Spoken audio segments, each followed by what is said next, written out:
as a beginner filmmaker slash vlogger slash content creator slash YouTuber, someone that uses a camera every day of their lives, these are just a couple of things that I've picked up on and a couple of my methods of making sure the gear doesn't slow me down and making sure that I can get the best result from my gear on the daily. You gotta have a good story. Story is everything. Think back to your favorite TV shows. You don't watch those TV shows because the image quality was amazing. Just look at TV shows like The Office. There was camera shake, the image quality was decent, but you watched it because of the story. So if you're a solo filmmaker such as myself, the same principle applies. Story is important. Even when I go and I walk around Manhattan to do my New York City vlogs, I always have a plan of what I'm going to talk about or where I'm going to go. It can't just be totally random of, hey, I'm over here in Midtown. Hey, I'm down here in FiDi or Financial District. Hey, I'm in Central Park. Okay, now we're taking the train. Okay, now I'm gonna go home, I'm tired. The story has to be a little bit more developed and a little bit more thought out than just the super basic play-by-play, this is what my day looks like. Audio. Audio is extremely important. It is a lot more important than image quality. You want to invest in a shotgun microphone like this one if you're using a Sony microphone, or a Rode Video Micro 2 with a little cable. This works on pretty much any camera.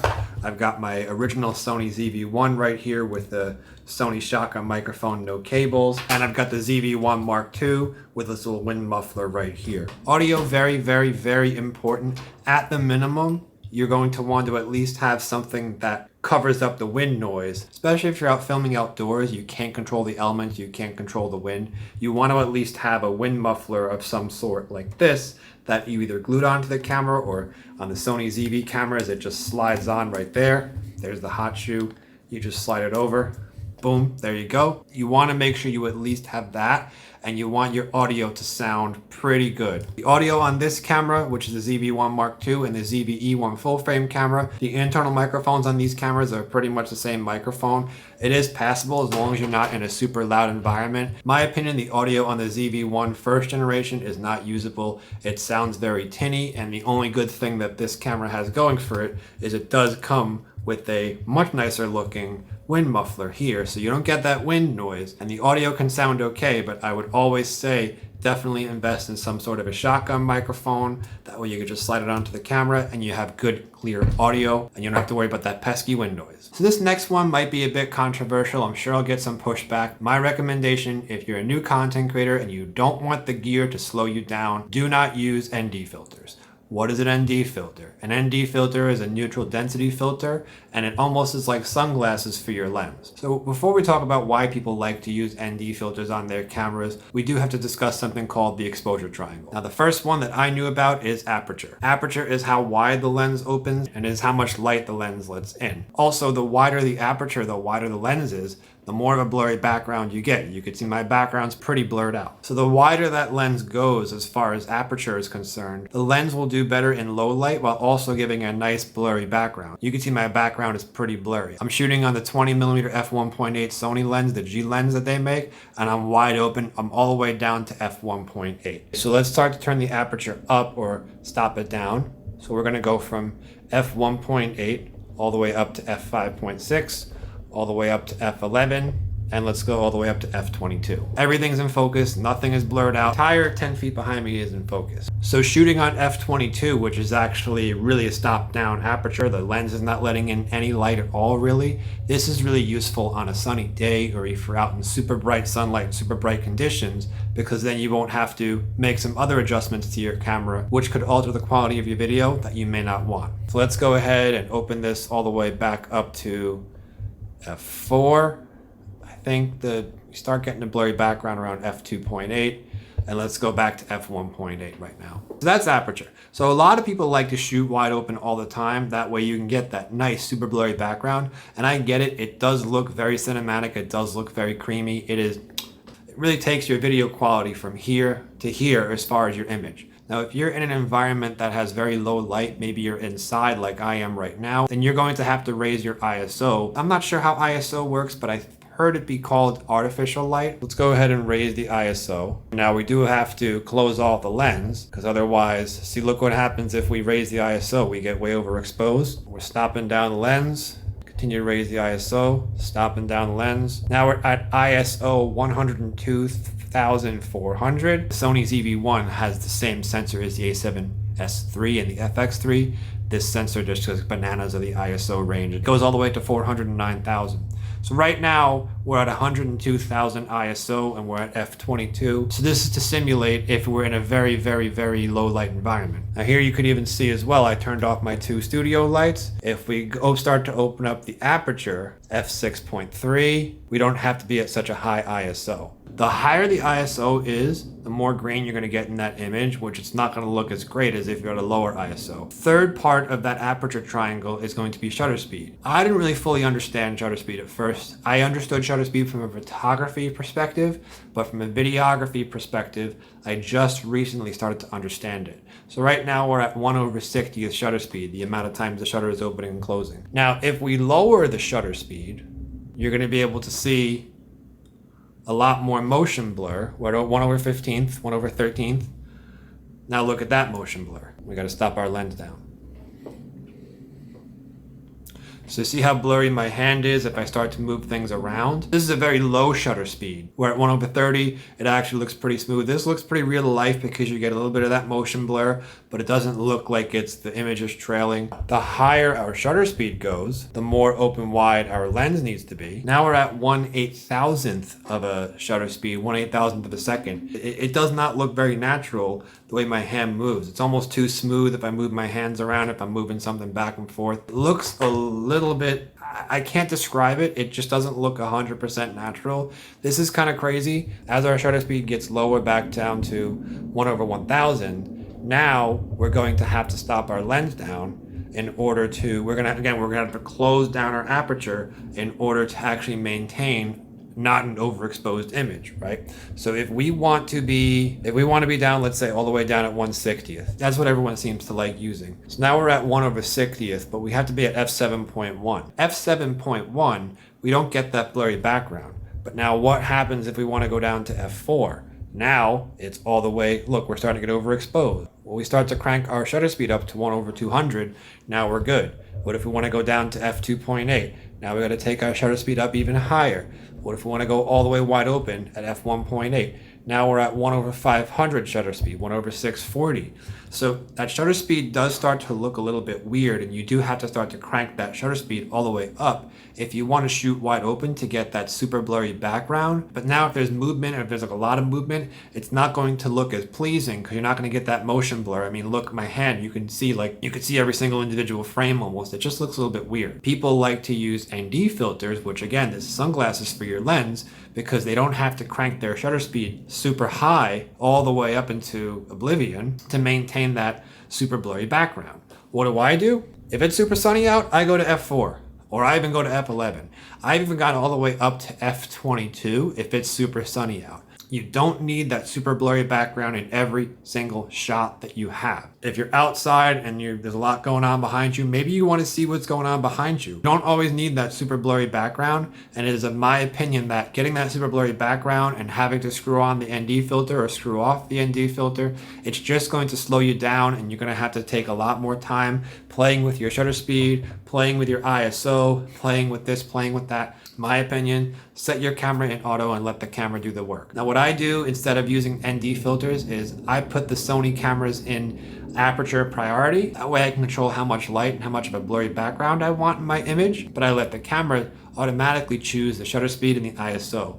Just something that I find that I don't notice it if the shutter speed's a bit high, if the ISO is a little bit too low, even if I'm shooting all the way open at f8 or f10. If it's just for a couple of shots, it's not, I'd rather do that because I can just turn it, I have the lenses. Some of the Sony lenses, you could actually have the aperture ring right here, so it's super easy. That's what I do because I want to be able to control how blurry or how clear my background is, and then let the camera take care of the rest as far as selecting the ISO value and the shutter speed. So don't chase that blurry background too much because you don't want to find yourself playing with your camera settings all the time, putting ND filters on, trying this, trying that. It's just going to slow you down, and you're going to spend more time adjusting your camera than you are actually just hitting record and then talking and then actually getting some shots. Again, if you want to do that, if you like spending the time to actually go through and manually change everything on your camera, absolutely go for it. I definitely can see there is an appeal there,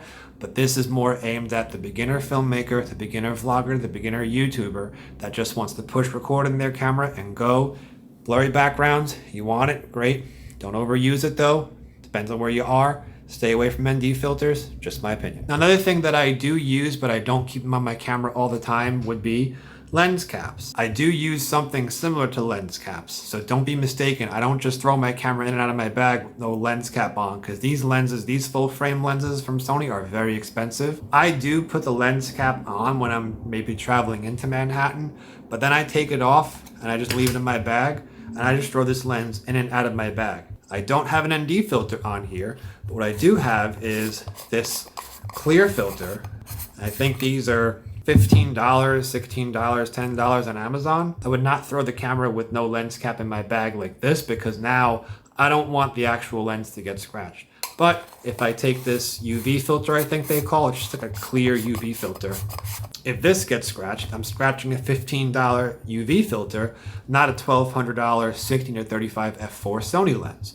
So this is something that I like using. It keeps everything at the ready, and I don't have to waste time taking it off, putting it in my back pocket, putting it on, taking it off, putting it on. I'd rather scratch this, and I'd rather just I actually have to get a couple more of these because it's only a matter of time before they get scratched. But that is something that I like to do. It just does not slow me down, and I like doing this.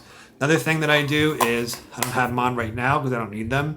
The lens hood, I just put the camera in my bag like this. Once I take the camera out, if I put it back and forth in my bag, I put it in my backpack, I pull it out of my backpack.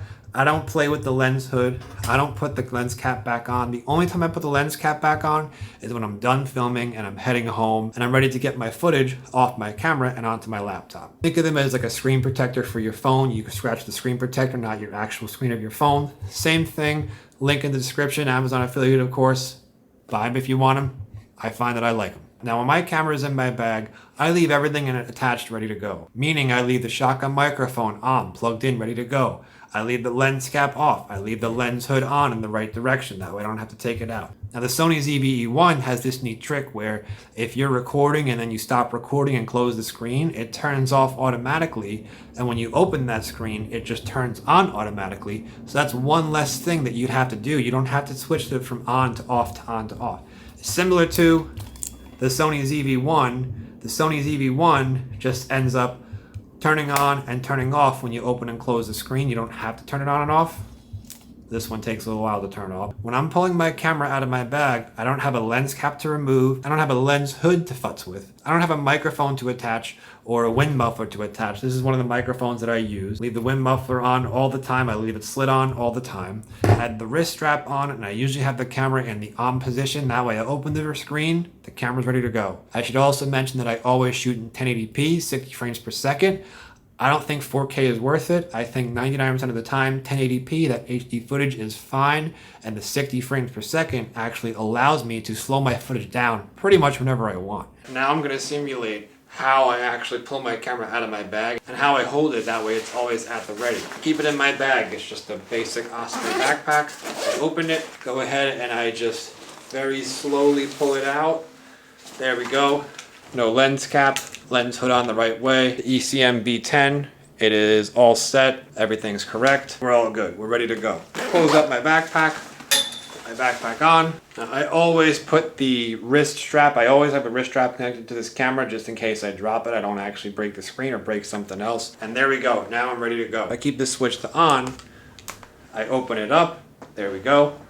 But then when I close it, it's gonna turn off in a little bit. So I can now just put this back in my backpack. I don't have to worry about it. So what I'd recommend is you want to find a way that you like carrying the camera, that you like holding the camera when you're actually talking to it or using it.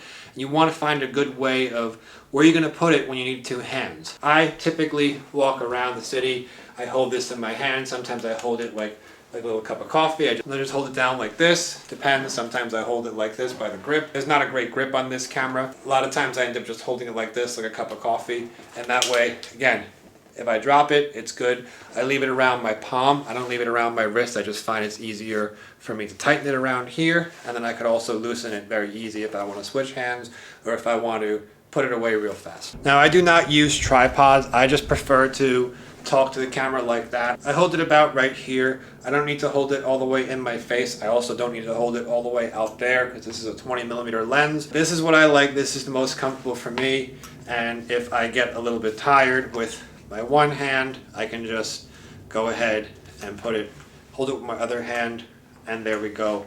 I just find that this really works for me. I don't really have to worry about connecting a tripod all the time. This is just a lot more freeing for me. And then when I'm done filming, there we go. Make sure this is nice and tight. And now I can walk around, just hold this in my hand. Now, if I do walk into a coffee shop or I do actually get tired of holding onto this, I do have a Peak Design capture clip. So I just clip it onto there. Now this does get a bit awkward. It's a bit heavy. It just feels like there's a lot of weight right here. But now I'm good to go. Hands free. My camera's right here. No one's gonna run up and take it from me because it's right in my sight. The microphone is still on. This shotgun microphone does sit a bit high, but it's out of the way. It's totally fine right now. So now I'm walking. I'm okay. I got my hands free. If I need my camera, if I see something interesting, I want to film, take it out, slide the wrist strap on, open it up, and there we go.